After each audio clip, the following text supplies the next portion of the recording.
time for the weekend review. This is where we go back to last week and we look at all the reviews that we did, and we give you kind of some short snippets, and then you can go back and pick which of the videos you'd like to watch. And I think this weekend review is pretty critical because there was a lot of reviews that came out last week. Here we go. Hey everybody, Garcia here. This month I reviewed 2 games. I also wrapped up my top 100 games of all time, so make sure you check that out if you haven't been seeing it. The games I reviewed are Vikings on Board. Vikings on Board, here's a worker placement game in which you're trying to grab the best loot, sail away with it, or just put a bet on who you think will sail away with the best loot. The game's, it's neat, it's interesting, it's just alright for me though. I felt it was overproduced, and while very, very beautiful, the amount of gameplay, it seems, doesn't warrant such a big box. But the production itself was very nice, and if you don't mind games that are a little bit mean, then perhaps this is one that you are going to enjoy. And then the other game I reviewed was Dreamwell, and Dreamwell is a sort of a character traversal game. You're moving through these tiles, rotating the tiles, flipping the tiles, trying to find specific symbols out there to allow you to play cards and score them. The game's pretty abstract, but the artwork goes a long way. It's very evocative, and I found it to be interesting. Pretty quick game, works well, it's nice and straightforward. I enjoy this one, so also one I would recommend. And that's it for me. I will see you next time.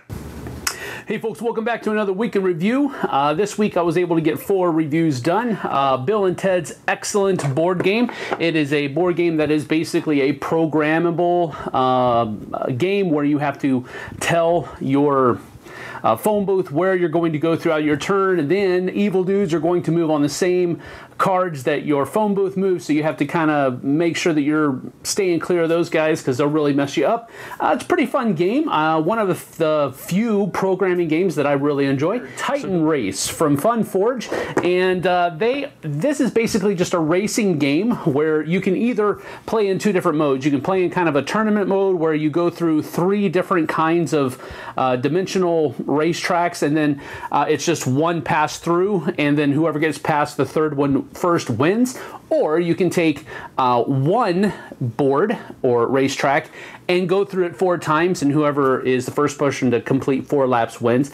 Pretty cool game. A lot of take that into it as well, but pretty neat miniatures, nice colorful design. I liked it. Retreat to Darkmoor. This is a little card game where you're simply just trying to manage your hand and get your minions to safety as quickly as possible, and then have the most points at the end of the game. It's a pretty light but still very fun card game, so go check that one out. Retreat to Darkmoor from Action Phase Games. Ice Cool is a little dexterity action game where you're trying to flick penguins who are skipping class to go get a snack around a school made out of ice, and so you are basically trying to avoid the hall monitor and flick your penguin underneath all of the doorways that have your fish in it. Really cool game. I enjoyed it greatly. It's a game that I can play with my 5-year-old competitively, and he has a great time, so really enjoyed Ice Cool.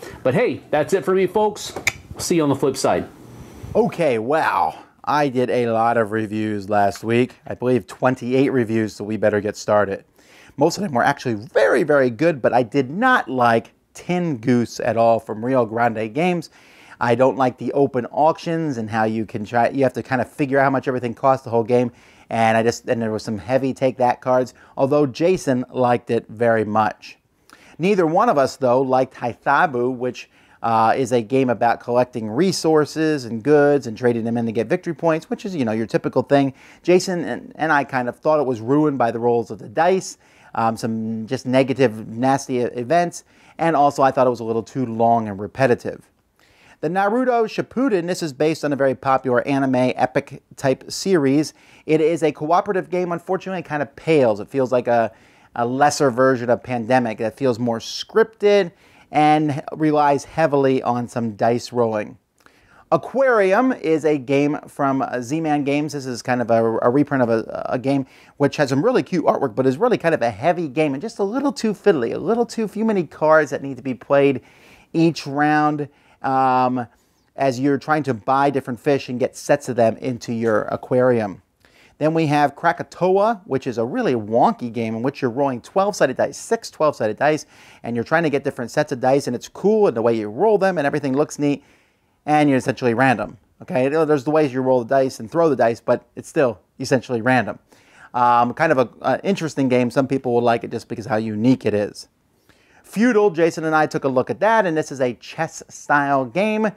But you can move all your pieces at one time, and the board is huge, and it's open, and it looks really old. Doesn't look that good either. So it hasn't really stood the test of time that well, but some people might find it interesting, especially since you can pick it up cheap at a thrift store. Bizarre, Jason and I took a look at this game. This is a one-mechanism game where you essentially roll dice, get some stuff, and trade them in. So I can trade a red and a green for 3 whites, and then trade a white and a yellow for 2 reds. And you got to figure out the best methods of trading to be able to get the chips you need to get points.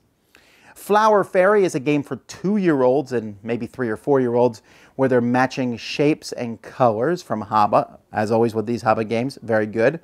Anaxi is a game that uses Venn diagrams, in which you have 3 things. It's light, it's furry, and it's green. And you got to think of something that matches light and fluffy and green and green and furry and all 3, and write them down and then not match other players.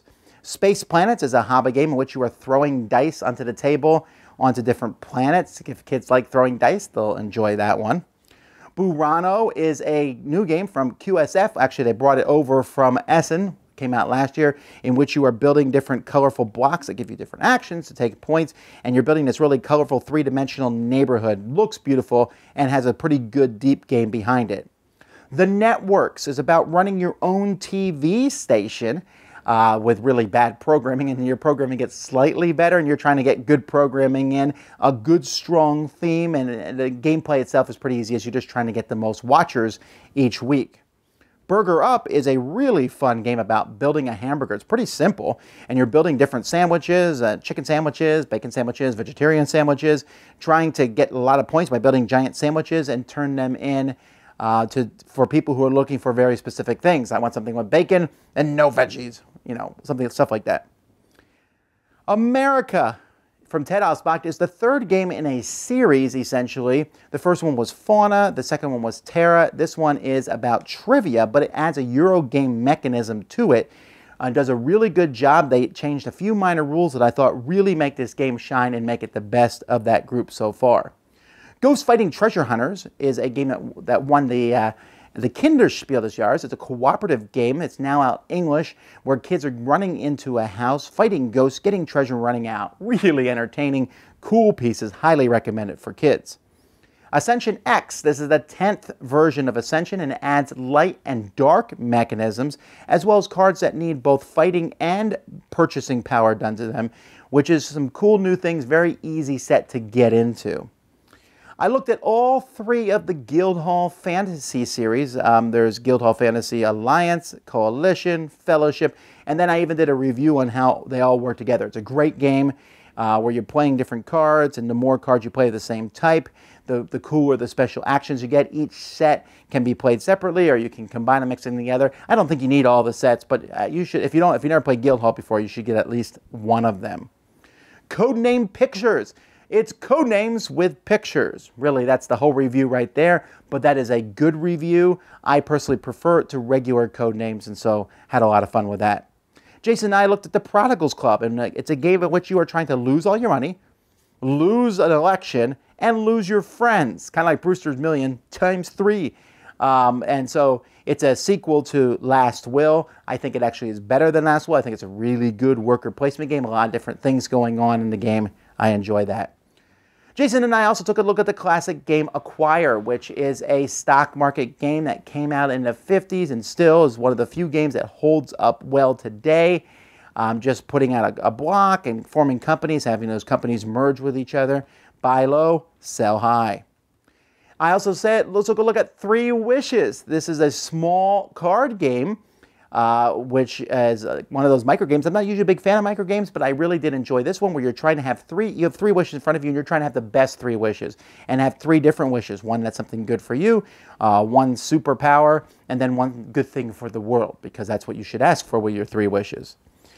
Sushi Go. I was very impressed. I've always enjoyed Sushi Go. This is Sushi Go Party, which has lots of variations on Sushi Go. I think there's it's like triples the different things that are in Sushi Go, and then the combinations are endless. Does so in a really good way and for an incredibly cheap price. I'm so amazed at how cheap they managed to sell this game and so how much you get from it. A drafting game which now goes up to 8 players.